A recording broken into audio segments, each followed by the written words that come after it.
She had already picked out the name, Kiani. Her hospital bag was packed. The nursery was ready. She was 38 weeks along, right at the finish line, days away from the moment she had been building toward for 9 months. This is her story.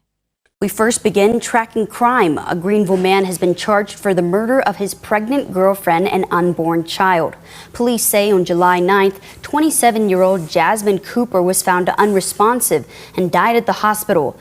On the morning of July 9th, 2023, Greenville police received a welfare check call for apartment 302 at the Heritage at Arlington Apartments on West Arlington Boulevard. Officers arrived and found 27-year-old Jasmine Lynn Cooper unresponsive. Paramedics rushed her to ECU Health Medical Center. She did not survive. Neither did Kiani, the daughter she had been weeks away from meeting. The medical examiner determined that Jasmine died from blunt force trauma to the head and strangulation. Her unborn daughter died as a direct result of her mother's injuries. The man charged with killing both of them was the same man who had planned the gender reveal party, surprised her with roses on Valentine's Day, posted about how much fun everyone had at the baby shower, and told anyone who would listen that he was excited to be a father. The same man who, while investigators were still processing the apartment where Jasmine lay, sat down and typed out a Facebook post about how heartbroken he was. Before we go further, please like, comment, and subscribe if you find value in these discussions. These stories matter. Now let's get into it. Jasmine Lynn Cooper was born in 1996 and grew up in Greenville, North Carolina. By the time she was in her mid-20s, she had already built a life that said something about who she was. She was a single mother, raising her daughter Maya on her own, quietly, intentionally, without making a production of how hard it was. She just did it. She worked, she showed up, she made sure Maya had what she needed, and that every milestone was marked and remembered.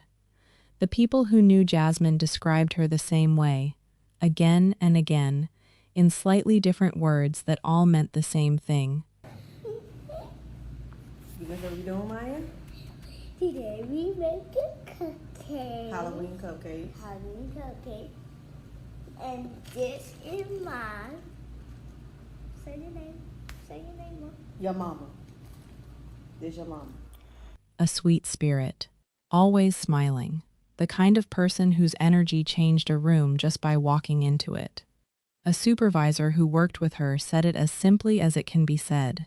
If she could have cloned one person, it would have been Jasmine, because she never had to worry when Jasmine was there.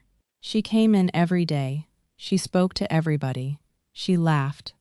She brought something to the space that you could feel and couldn't fully explain until it was gone. Her oldest sister stood up at the celebration of life and tried to describe what Jasmine's role in their family actually was. She talked about how every family has a dynamic, someone who is the strong one, someone who keeps everybody level-headed, someone who is the boss. She said Jasmine was the life. Jasmine was the sweet one. Jasmine was the one who walked into any gathering with a smile and an energy that made people glad they came. She said after someone is gone, you realize exactly what part they played, and the part Jasmine played was the one that made everything feel okay. Maya, Jasmine's daughter from a previous relationship, was her first priority and the center of everything she did. Every birthday got documented. Every outing mattered. When they went to try bubble tea together, Jasmine filmed it, not for likes, not for an audience, but because she was intentional about those moments. She was raising Maya the way she wanted all of it to go, with presence, with effort, with joy, even when joy took work.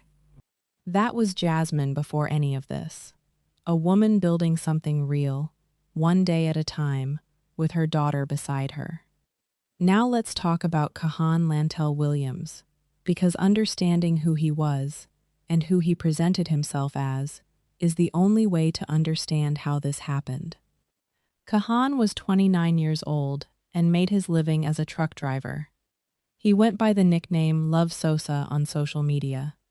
He posted videos from the road, talking about the grind, talking about what it cost to be away from home for weeks at a time, talking about the hustle. He had a 9-year-old son named Cam from a previous relationship. He positioned himself publicly as a man working hard, grinding it out, doing right by his kid, trying to build something. That was the image. And for a while, it was convincing. When Kahan and Jasmine got together, the connection made surface-level sense. Two solo parents who understood what it meant to be responsible for a child, who knew what sacrifice looked like, who were both trying to create stability.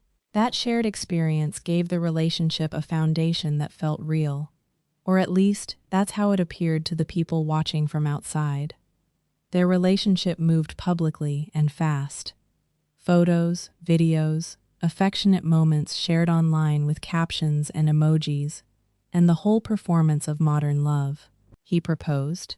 They moved into apartment 302 at the Heritage at Arlington Apartments on West Arlington Boulevard in Greenville. By late 2022, Jasmine was pregnant, and by every visible measure, they both seemed happy about what was ahead. In February of 2023, Kahan put together a Valentine's Day surprise.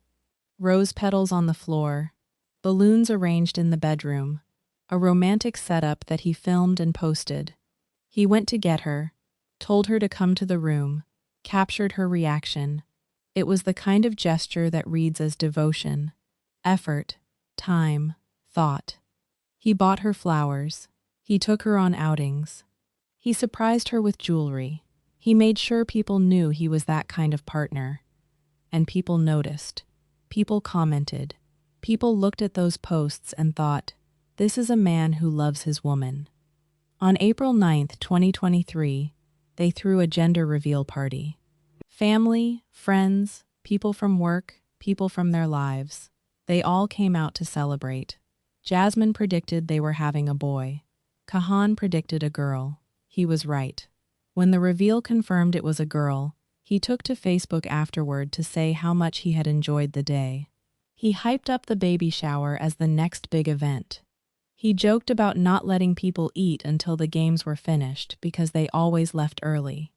He seemed like a man riding a wave of genuine happiness. Jasmine chose the name Kiani for her daughter. Let that land for a second. She had a name. She had a daughter named Kiani who had never taken a breath yet, but already had an identity, already had a future being planned for her, already had a crib and a coming home outfit, and a mother who had been talking to her through her belly for months. The baby shower happened on June 17th. Gifts were opened, photos were taken, people showed up and celebrated. Everything from the outside looked like a couple weeks away from the best chapter of their lives together. However, something else was happening inside apartment 302 that the social media posts never showed. Jasmine had started quietly telling people close to her that something was wrong, that Kahan's behavior had been changing in ways that concerned her, that the version of him that existed online, the Valentine's surprises, the gender reveal hype, the loving captions, was not the full picture of who she was living with. She was trying to tell the people who loved her that she was afraid of something she couldn't fully put into words yet, and the people she told struggled to believe her. Not because they didn't love her, not because they didn't want to help, but because every time they looked at his Facebook, every time they saw those photos of him kissing her belly, every time they watched the gender reveal video of him laughing and saying he already knew it was a girl, they couldn't make what she was describing fit with what they were seeing. The two versions of this man did not match, and people, understandably, trusted what they could see. This is one of the most painful and important things to understand about cases like this. A partner who performs love loudly and publicly creates social proof that he is a good man. Every post, every surprise, every affectionate photo becomes a piece of evidence. Not evidence of who he actually is, but evidence of who he wants the world to think he is. and that curated public identity becomes a wall between the victim and the help she needs. When Jasmine said something was wrong, the photos said otherwise. And the photos had more reach than her quiet voice in a private conversation. So her concerns got dismissed. Her reality went unseen, and she stayed in that apartment with a man whose behavior behind closed doors was becoming something she could no longer manage. By early July 2023, Jasmine was 38 weeks pregnant. Days from delivering, the hospital bag was packed and waiting. Kiara's name was ready. The nursery was done. On July 3rd, just 6 days before she died, Jasmine posted a photo of the two of them on Facebook. Him kissing her, his hands on her belly. A photo that looked like everything was fine. A photo that looked like a man who was excited and present and in love. 6 days later, he killed her.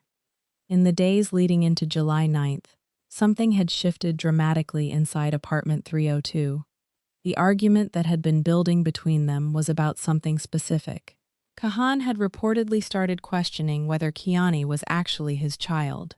He was raising doubts about the paternity of a baby that was 38 weeks along, a baby who had a name, a nursery, a baby shower that had already happened, a father who had filmed the gender reveal and posted about it on Facebook and told everyone how excited he was.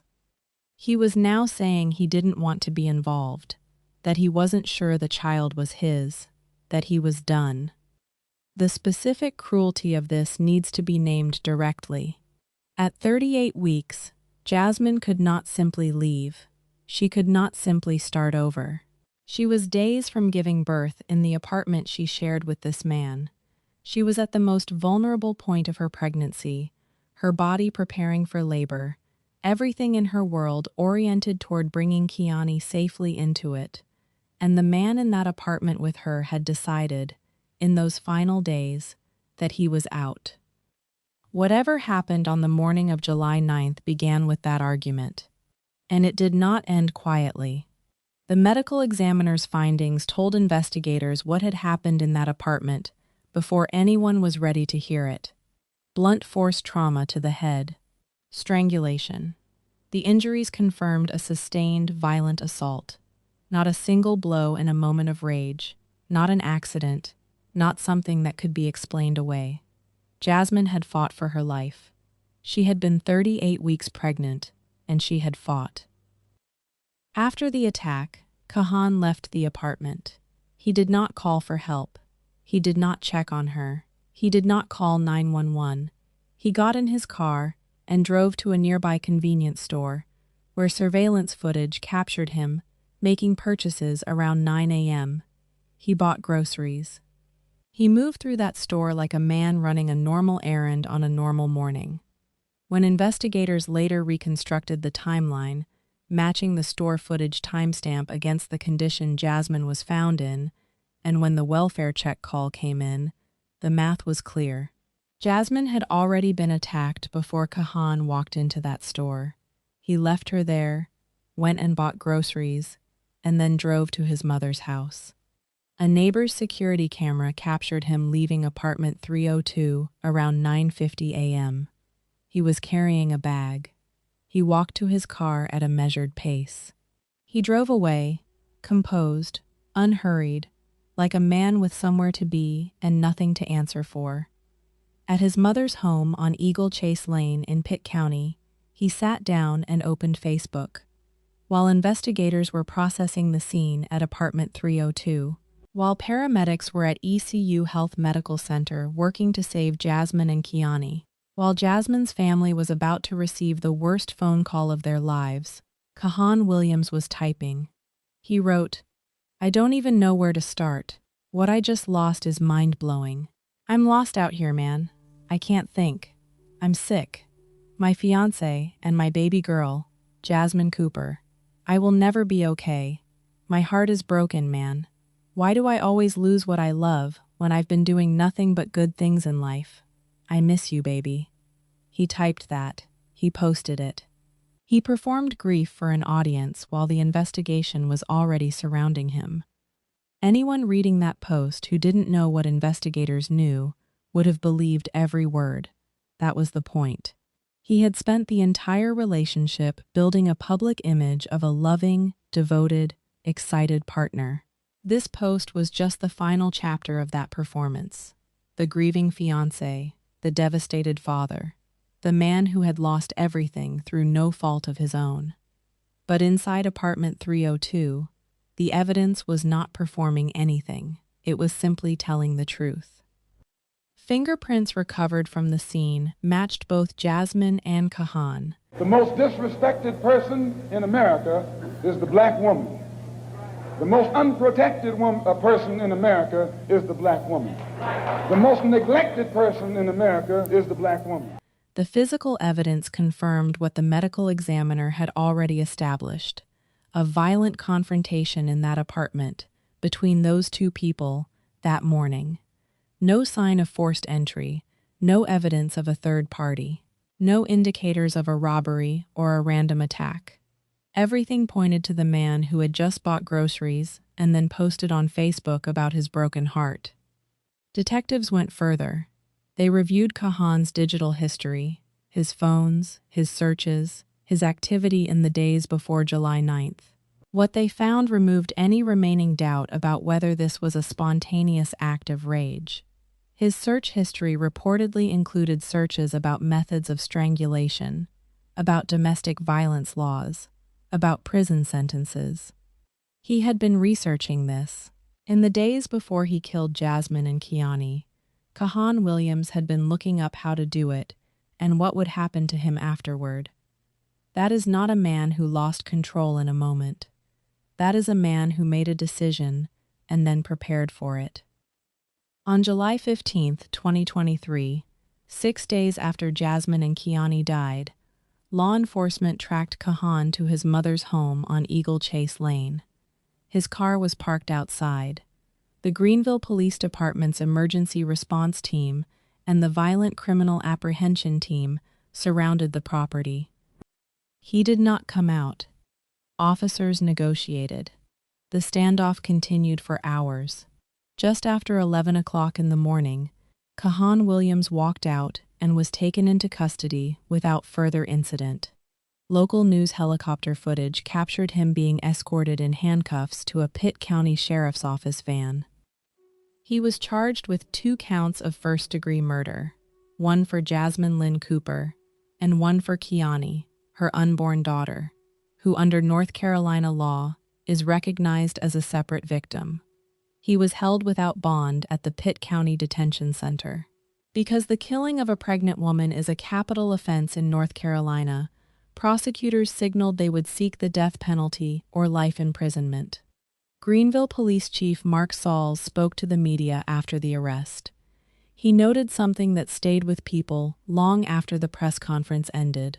He said there had been no prior calls to apartment 302, no documented history of domestic violence connected to this residence, no paper trail, no red flags on record.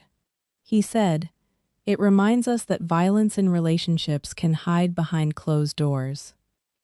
On July 17th, friends and family gathered for a balloon release in Jasmine and Kiani's memory. People let go of balloons and watched them rise and tried to find something to say about 2 people, one who had lived 27 years and one who had never taken a single breath, who had been taken in the same moment, in the same place, by the same hands. On July 22, 2023, a celebration of life was held at Sycamore Chapel Baptist Church. The people who loved Jasmine showed up and tried to describe her to a room that already knew her supervisor from work, her oldest sister, her family. They all said versions of the same thing. She was the sweet one, she was the life, she was the one who made everything feel better just by being in it. Her sister said something that has stayed with everyone who heard it. She said, "You don't always realize what part someone played in your family until they're gone, and then the absence tells you exactly how big that part was." Jasmine and Kiani were laid to rest together at Homestead Memorial Gardens. A mother and her daughter, buried side by side, the only way they were ever going to be together. As of mid-2025, Kahan Lantel Williams has pleaded not guilty to all charges. Preliminary hearings are still pending. His trial has not yet taken place. He remains in the Pitt County Detention Center, held without bond. Now let's sit with what this case actually shows us, because there are things in this story that matter beyond the facts of what happened on July 9th. There were no police reports from apartment 302, no restraining orders, no documented incidents that would have appeared in a background check or a welfare history, no paper trail that would have allowed a court to intervene before July 9th. And the absence of that documentation is one of the most important things to understand about how domestic violence actually works in many relationships, especially ones where the abuser is publicly performing love. Jasmine was trying to tell people something was wrong.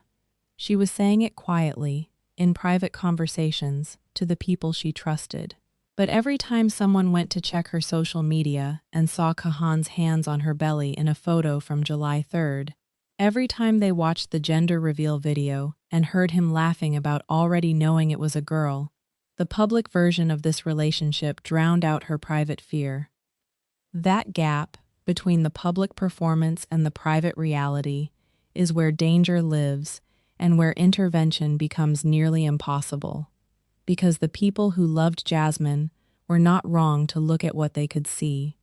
They were working with the information they had. But what they could see had been carefully curated by a man who understood exactly how to manage his image. The digital search history is the part of this case that removes any ambiguity about what kind of person Kahan Williams is. He didn't snap. He didn't lose control in a moment that spiraled beyond what he intended. He researched strangulation methods. He looked up domestic violence laws. He looked up prison sentences. He was calculating the cost and deciding it was worth it. And then he went to the store and bought groceries. There is also something specific about the timing that cannot be left unexamined. Jasmine was 38 weeks pregnant. She was days from delivery. At that point in a pregnancy, leaving is not simple. Your body is preparing for labor.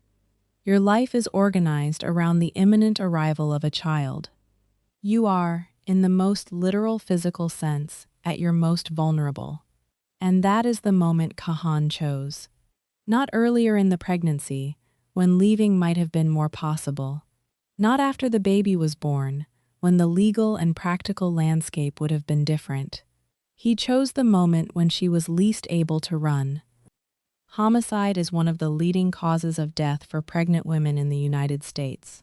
That fact is documented, researched, and consistently underreported in public conversation about maternal health.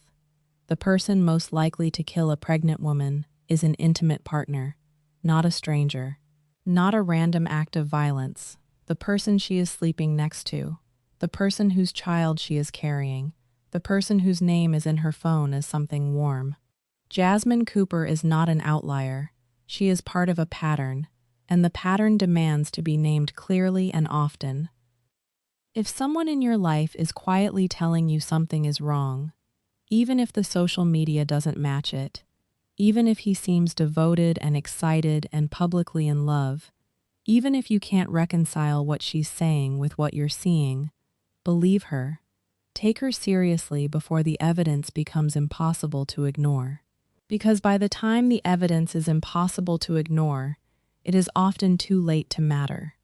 The balloon release on July 17th happened because people came together to honor two people who deserve to be honored. But balloon releases are not justice. They are grief given shape, and grief is not the same thing as prevention. The prevention was possible. Someone could have listened more carefully to what Jasmine was trying to say.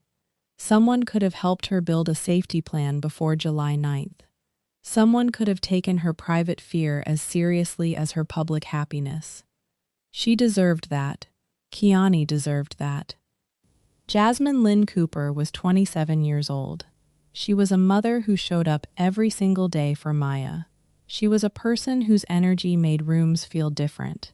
She was a woman who had a name picked out and a hospital bag packed, and a future that was 4 weeks away from beginning a whole new chapter.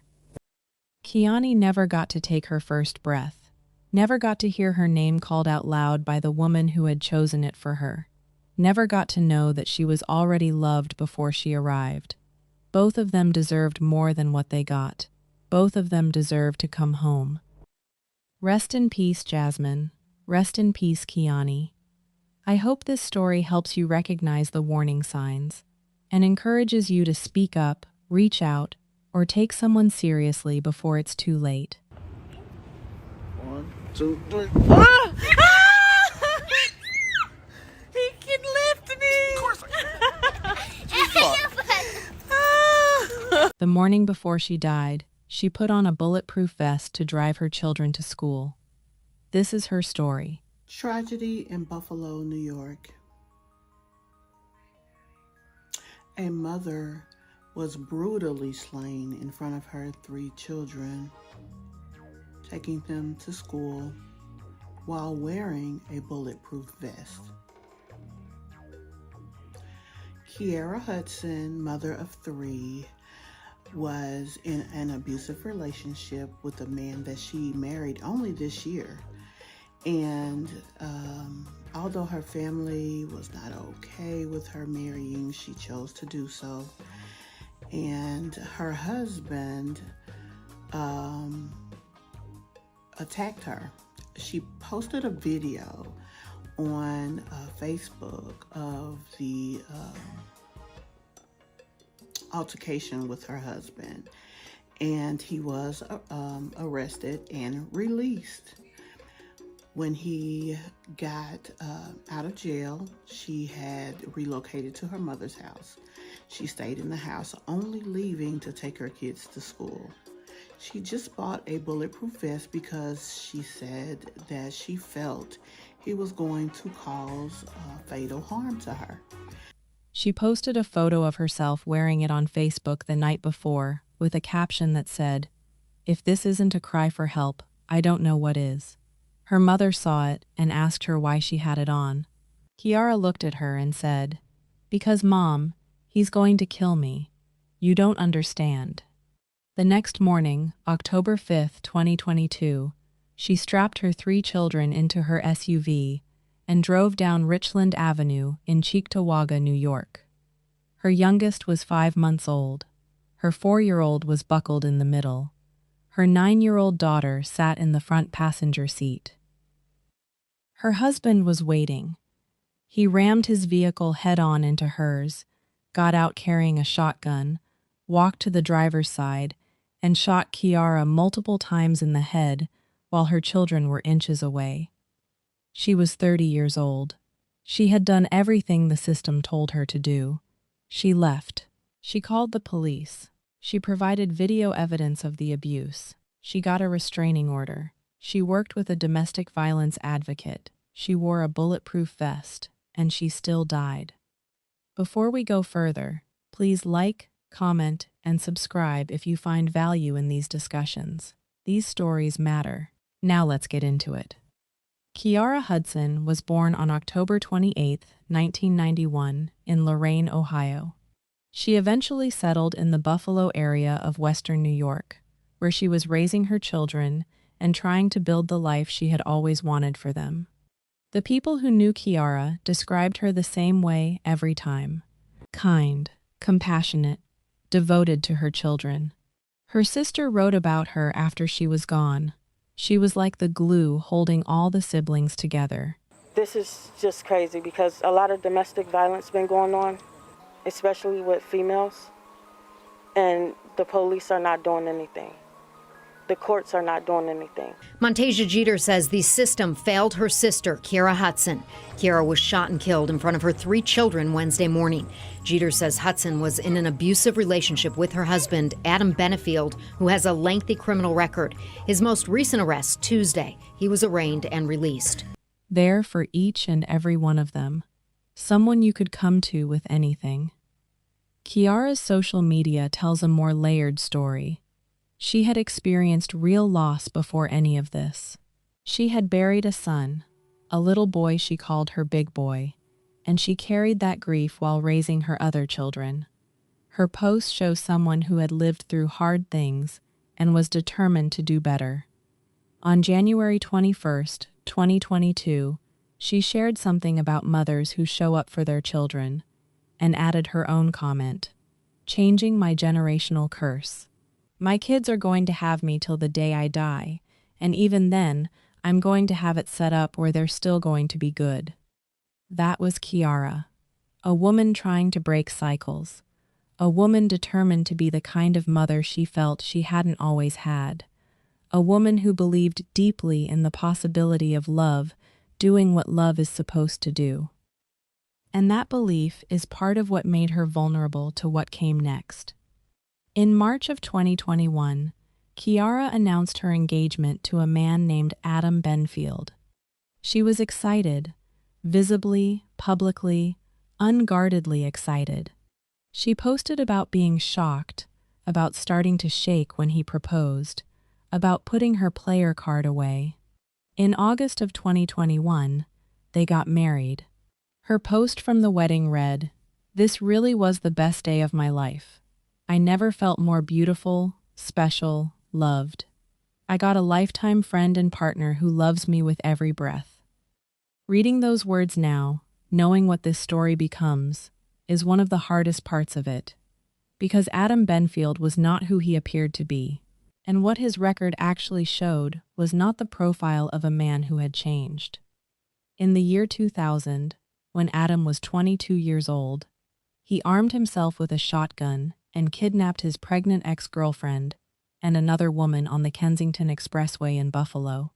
He forced them into his vehicle at gunpoint. He led police on a high-speed chase. During that chase, one of the women was so terrified that she jumped from the moving vehicle. She chose the risk of serious injury over staying in that car with him. She was injured in the fall. While awaiting trial for that kidnapping, Adam escaped from the Erie County Correctional Facility by scaling a 15-foot wall topped with razor wire. He was on the run for 19 hours before police found him at a friend's home, where he had cut his wrists and was threatening to blow up the building. He served 15 years in prison. He was released on parole in 2015. His parole expired in 2017. By 2021, he was free to marry Kiara Hudson. Whether Kiara knew the full extent of his history before she married him, we don't know for certain. What we do know is that by early 2022, the relationship had begun to fracture in ways that were showing up on her social media. Posts that were more defensive, more erratic, more protective of Adam, even as her language began to shift. Her family had concerns. They could see things she was either missing or choosing to believe would change. That gap between what people outside an abusive relationship can see and what the person inside it can see is one of the most painful dynamics in these cases. It is not a failure of intelligence. It is the result of being slowly reshaped by someone who has a deliberate interest in controlling your perception of reality. The abuse escalated throughout 2022. The incident that was finally documented happened on September 28, 2022. Adam came home to their residence in a rage. What followed was caught on video. A 7-minute recording of a sustained, brutal physical attack. He punched her repeatedly. He threw her to the ground. He continued while she tried to protect herself. At one point, Kiara stopped moving. She later said she played dead because she thought it might save her life. The next day, September 29th, Kiara did something that took courage. She posted that video to Facebook. Her caption read, "This is what this man does to me, but I'm always treated like I'm the abuser." She followed it with another post. She wrote, "Don't underestimate me. I am a Hudson. We were born strong, but I also know when to play weak, and it saved my life. I was smart enough to get myself out of that situation alive." When police responded to the initial report of the incident, Adam had locked himself in the bathroom. Officers removed him and took him for a medical and psychological evaluation. But at that point, Kiara had not yet shown them the video or described the full extent of what happened. Police filed a warrant for his arrest and charged him with harassment. Harassment. It wasn't until October 2nd that Kiara went back to police and showed them the full video. Detectives met with her on October 3rd. They reviewed the footage and upgraded the charges: assault, criminal mischief, menacing, unlawful imprisonment, and harassment. Adam turned himself in on October 4th. However, every single one of those charges was classified as a misdemeanor, and this is where the legal system did something that would cost Kiara her life. Because of New York's bail reform laws at the time, the judge had no discretion. He could not set bail on misdemeanor charges regardless of the defendant's history. Despite the video, despite 15 years in prison for kidnapping women at gunpoint, despite the prison escape, despite the documented pattern going back 22 years, the judge's hands were tied. Adam Benfield was released on his own recognizance. The domestic violence advocate who had been working with Kiara was in that courtroom. She made sure the district attorney understood what was at stake. She pushed for the order of protection to be issued. She did everything she could do within the boundaries of a system that was not built to stop what was coming. The moment Adam walked out, the advocate called Kiara. They worked together on a safety plan. The advocate helped her identify safer housing options. Kiara chose to stay at her mother's house in Cheektowaga. Adam knew exactly where her mother lived. That same day, October 4th, the day Adam was released, Kiara posted on Facebook. She wrote, "Yo, I swear the cops aren't worth anything. This is crazy. They need a dead body before they help." And she took a picture in it last night and said, "If this isn't a cry for help, I don't know what is." My mom asked her, "Why are you putting that vest on?" She said, "Because, Mom, he's going to kill me. You don't understand." And as soon as she went around the corner, he killed her. The courts are not doing anything. They're releasing people. Is that part of that reform bullshit? They keep releasing people. Women was in fear, so it's just a good thing that this monster is off of the street. It was a wonderful job. The police came. They blocked him in, they chased him, one officer tackled him, and it was over from there. Just hope that others see this and take advantage of when the community sees something, they say something, when it comes down to our people and our community. "I'm calling and begging them to help me. They are useless." She knew. She had no illusions about what was coming. She was not being dramatic. She was not exaggerating. She was describing her reality with precision. And nobody with the legal authority to stop it could do anything, because the law as written in New York State at that time did not account for the dangerousness of a defendant when misdemeanor charges were the highest charges available. That evening, she took the photo in the bulletproof vest. She posted it. She told her mother what she told her. The next morning, she got up anyway. She strapped the vest on. She put her children in the car. She drove toward school. Adam had been tracking her movements. When he saw her SUV on Richland Avenue, he floored his vehicle and drove head-on into hers. The impact was so violent that parts of his truck's tires flew off. A school bus had pulled up alongside them. Children on that bus watched through the windows. Adam got out. He walked to the driver's side with a shotgun. The bulletproof vest protected her torso. It could not protect her head. He shot her multiple times. Her 9-year-old daughter watched from the front seat. Witnesses at the scene heard the children screaming and crying.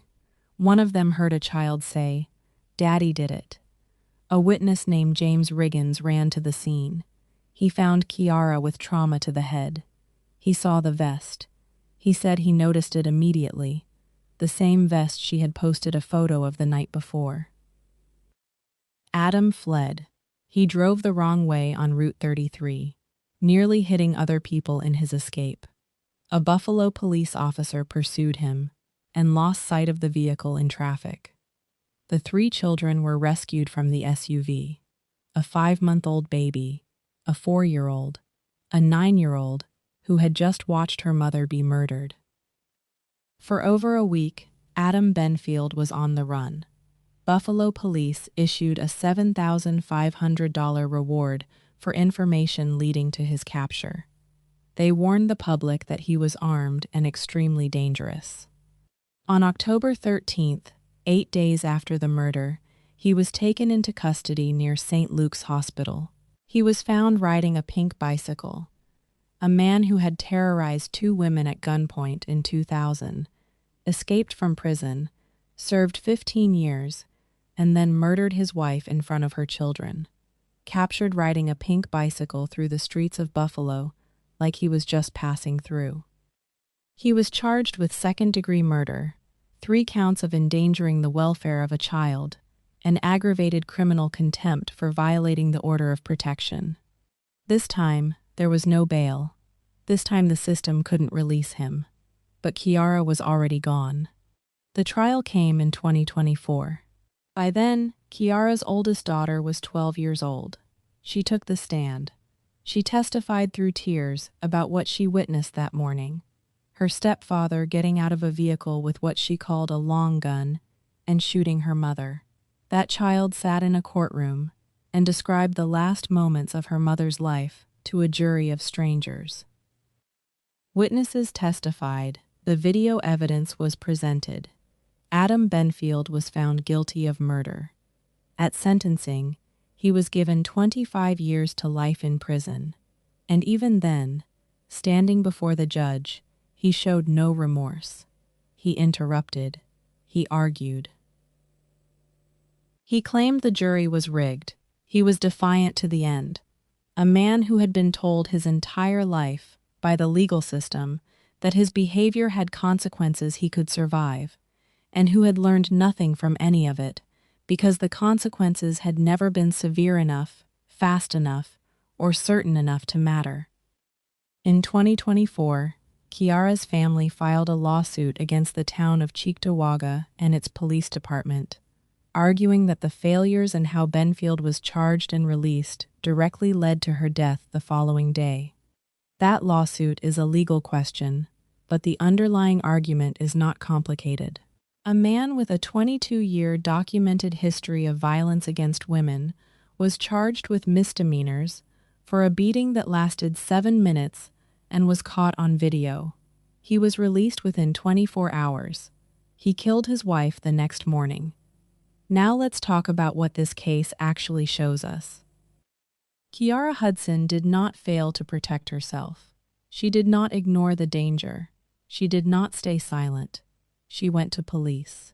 She provided footage. She got a restraining order. She worked with an advocate. She stayed at her mother's house. She posted publicly about what was happening to her, so that there would be a record, so that people would know, so that if the worst happened, there would be no question about who was responsible. She wore a bulletproof vest to drive her children to school. She did everything, and the system still could not hold him. New York State, at the time of Kiara's murder, was the last state in the country that did not allow judges to consider the dangerousness of a defendant to the community when setting bail. That law has since been modified, but the modification came too late for Kiara and for the families of every woman killed in similar circumstances before the law changed. There is a moment in this story that does not leave you. The night before she died, Kiara Hudson took a photo of herself in a bulletproof vest and posted it to Facebook. She was 30 years old. She had 3 children who needed her. She was asking anyone who would look at that photo to understand what her life had become.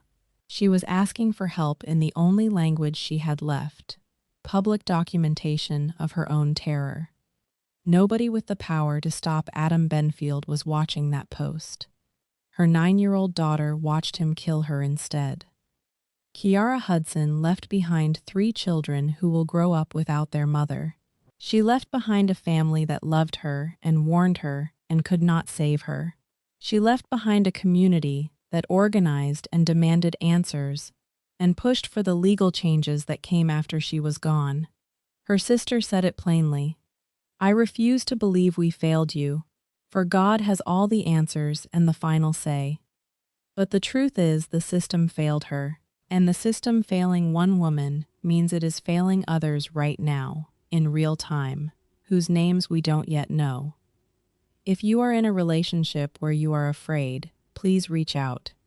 The National Domestic Violence Hotline is available 24 hours a day, 7 days a week, at 1-800-799-7233.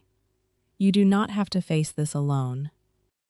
Rest in peace, Kiara Hudson. Your children will know who you were. Your story will not be forgotten. And the vest you wore that morning, that impossible, heartbreaking thing you felt you had to do just to take your kids to school, says more about your courage than anything else in this story. Big grape home! Ain't no more free grape! Big grape free! Yeah! Yeah! We put this shit on for you, Big Grape! She waited 4 years for him to come home. She got 4 months. This is her story. A loving mother, sister, and daughter now at the center of a murder investigation. Memphis police found the 25-year-old killed in the Nutbush neighborhood. The woman's family continues to mourn while police search for her killer in tonight's Manhunt Monday.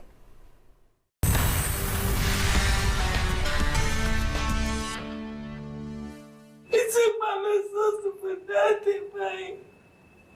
She do nothing to nobody. On the night of November 11th, 2021, a 911 call came through dispatch in Memphis, Tennessee. Officers responded to Prince Avenue in the Nutbush neighborhood north of downtown. They found a white Jeep Cherokee parked along the curb. Inside, a 26-year-old woman was slumped in the driver's seat. She had been shot once in the head at close range. The engine was off. The windows were up. There was no sign of struggle. She was already gone. Her name was Jeremy Caples. And within hours of that 911 call, the city of Memphis had lost someone it didn't fully know. But the people who loved her knew exactly what had been taken. Before we go further, please like, comment, and subscribe if you find value in these discussions. These stories matter. Now let's get into it. Jeremy Caples grew up in Memphis, attending Hamilton Elementary, Hamilton Middle, and Hamilton High School. She was a young woman who wore her heart on the outside, not in a careless way, in the way that some people are simply built for love, built for loyalty, built to show up for the people they care about without being asked. She was a mother. That was her first identity, and her proudest one. 2 kids who needed her, and she showed up for them every day, getting them fed, getting them out the door, keeping the house running. And when her family needed more from her, she gave more. She took in nephews, raised boys who weren't hers by birth, and loved them like they were. That was just who she was. Friends described her as someone who lit up around children. Nieces, nephews, neighborhood kids. If a child was crying, Jeremy was already kneeling down. Her smile was the kind that pulled other people's faces into a smile before they even realized it was happening. She was warm. She was real. And the people who knew her knew the difference between someone performing happiness and someone who genuinely had it. She also didn't hide her pain. Her social media wasn't curated.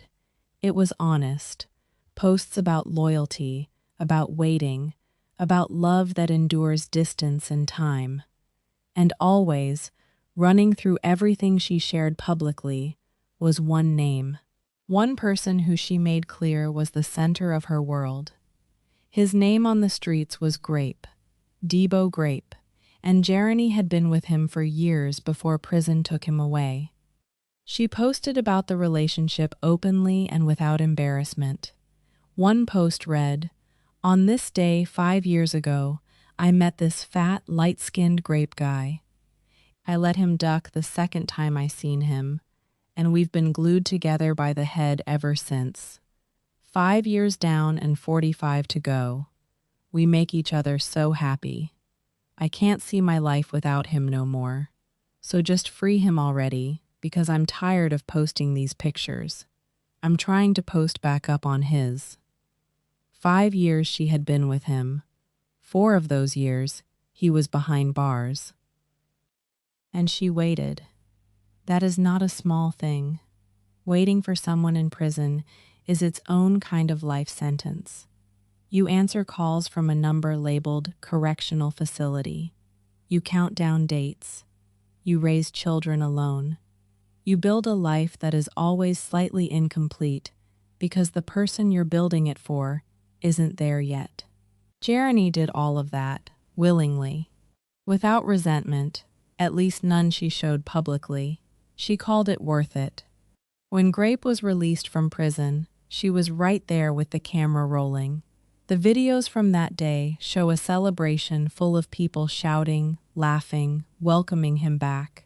And in the middle of all of it, Jeremy, just happy. The kind of happy that comes from a long time of holding your breath finally letting go. She posted about it afterward. She wrote, "I can't believe it's 7 years for us.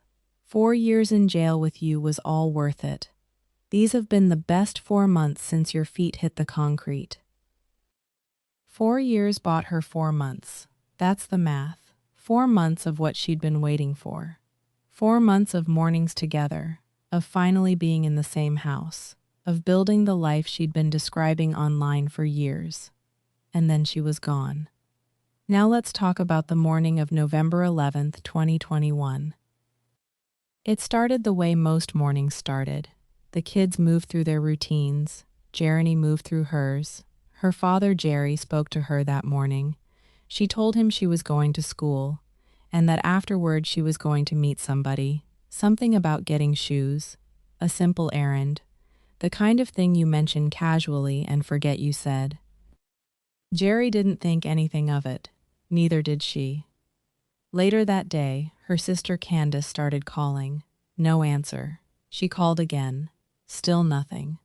By the 3rd or 4th call, the feeling in Candace's chest had already shifted from mild concern to something heavier. Jeremy always answered, especially when the kids were home, especially when it was getting dark. In Memphis, silence from someone you love is never just silence. Candace got in the car and drove to her sister's house. It was about 15 minutes away. Every red light stretched longer than it should have. When she turned onto the street, she didn't need anyone to tell her. The flashing lights were already there, blue and red bouncing off the windows of the houses on the block. Yellow tape stretched across the road. Officers moving carefully through a scene that had already been secured. She recognized the car. It was Jeremy's. Police kept her back. She never got close. But she already understood. She told reporters later, "When they said we had to stay there for a minute, I already knew my sister was gone." Her father, Jerry, arrived not long after, both of them standing behind the tape, looking at the car, trying to make sense of something that had no sense in it. The medical examiner's report confirmed what the scene already suggested. A single gunshot wound to the head, close range, no hesitation. This was not a stray bullet. This was not a robbery that got out of hand in a way that left questions about intent. Whoever fired that shot was close to her, had made a decision, and executed it. The car was undisturbed. No broken glass. No signs that she had tried to flee. It looked personal. A doorbell camera on a house nearby captured something after the fact. A figure stepping out of the passenger side of Jeremy's vehicle, walking down the street at a slow, steady pace. No running, no looking back, no urgency. Just a person walking away from the place where someone had just died, moving through the dark like they owned it. Police froze the frames, studied the walk, the clothes, the posture. They released the footage to the public. They put out a Crime Stoppers tip line and offered a $1,000 reward for information leading to an arrest. The image was grainy. The figure wore dark clothing, no face was visible. No name came forward. Investigators pulled Jeremy's phone records and went through everything: call logs, text threads, location pings, the last hours of her digital life. What they found was frustratingly ordinary. No final argument, no distress message, no goodbye, just the regular activity of a young woman going about her day until, suddenly, she wasn't. The texts from earlier that week were full of life: plans, check-ins, conversations with friends, mentions of the kids. Nothing that pointed directly to danger. Nothing that said this day would be different from any other. Her phone went silent at a location near Prince Avenue. After that, nothing. Like someone had simply switched her off. The neighborhood around Prince Avenue was used to violence. Memphis ended 2021 with over 340 homicides, a record year for the city. In Nutbush and neighborhoods like it, you don't always hear about a shooting and think it will be the last one. The murder was picked up by a door cam, leaving the vehicle, so which kind of led me to believe that the person might stay somewhere in the area. So he searches the area frequently, looking for any clues he can find. A tragedy no one can wrap their head around. Loving, kind, sweet, don't bother nobody.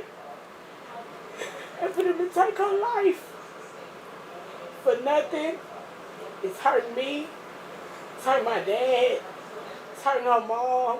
It was a senseless act of violence. That's all it was. And I hate that. You grieve, and you brace for the next one, almost in the same breath. That kind of grief becomes its own form of survival. But people who knew Jeremy kept saying the same thing. She wasn't in the streets. She wasn't caught up in something dangerous. She was raising kids and waiting on her man and trying to build something stable. She was one of the good ones, people said, and still. Police canvassed the block. They knocked on doors, asked questions, showed the doorbell footage. Most people said they hadn't seen anything. A few said they weren't home. One neighbor stood on his porch for a long time, staring at the yellow tape, and eventually said something to no one in particular. How do you kill someone in their car and just walk away? Nobody answered him. But in Memphis, the no-snitch code is not just a rule. It's a survival strategy. People who talk to police in certain neighborhoods take on real risk. It's not indifference, it's self-preservation. And in Jeremy's case, that silence meant that whoever walked away from her car on that doorbell footage kept walking, right out of the frame and into a city that didn't stop them. Now, in the days after the murder, social media in Memphis erupted with speculation. One name kept surfacing in the comments and the shares and the DMs. Grape, the man Jeremy had waited 4 years for, the man who had just been home for 4 months. People pointed at him, called him out, said the timing was too close, said he had to know something. Grape went live on Facebook, and what he said in that video became one of the most talked about parts of this whole case. He was angry. He was loud. He denied everything directly and repeatedly.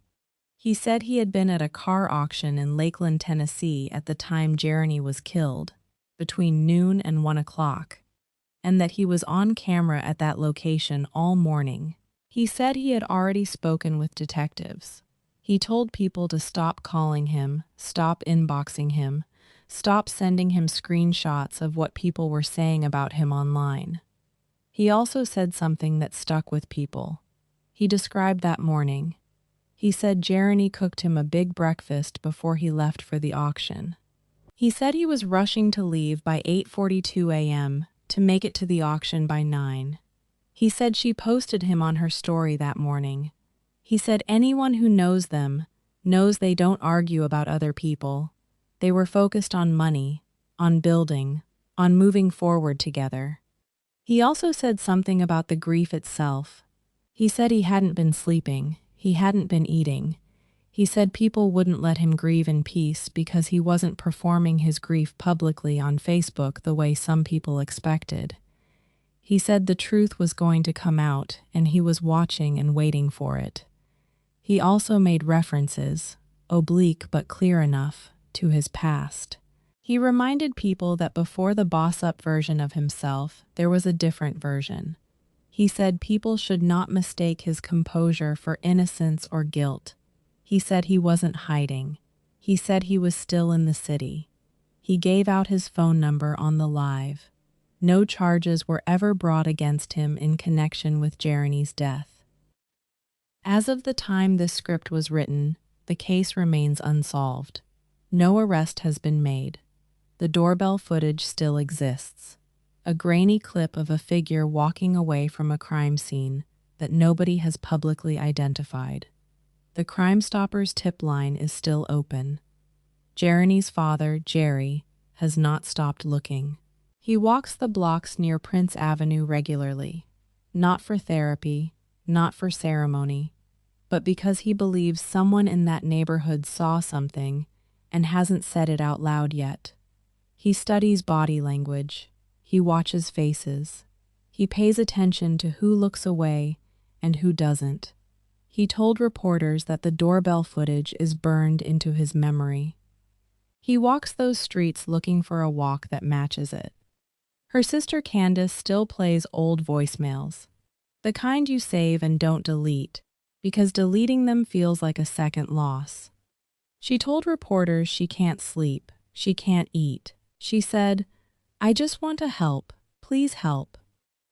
Now, let's talk about what this case leaves behind. Jeremy waited 4 years for a man to come home from prison.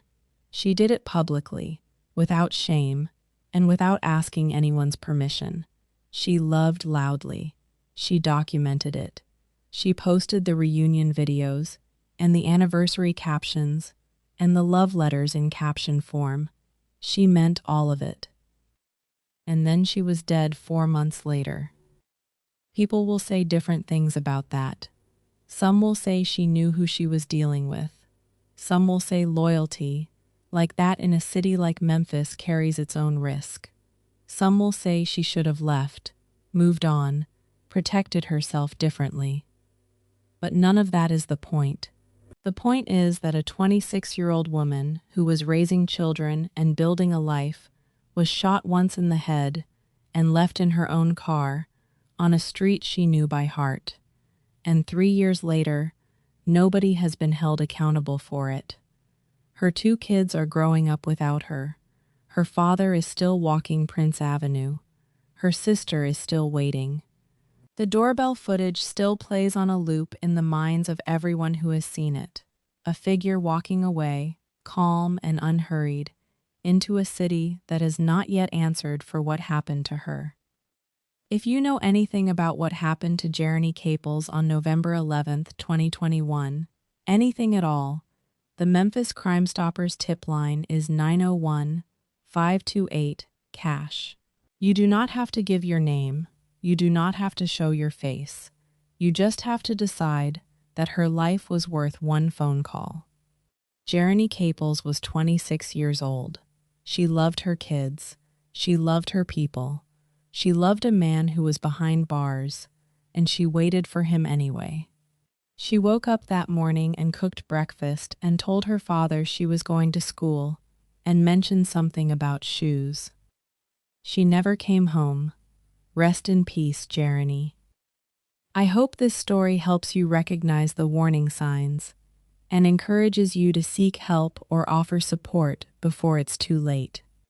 Thank you for watching.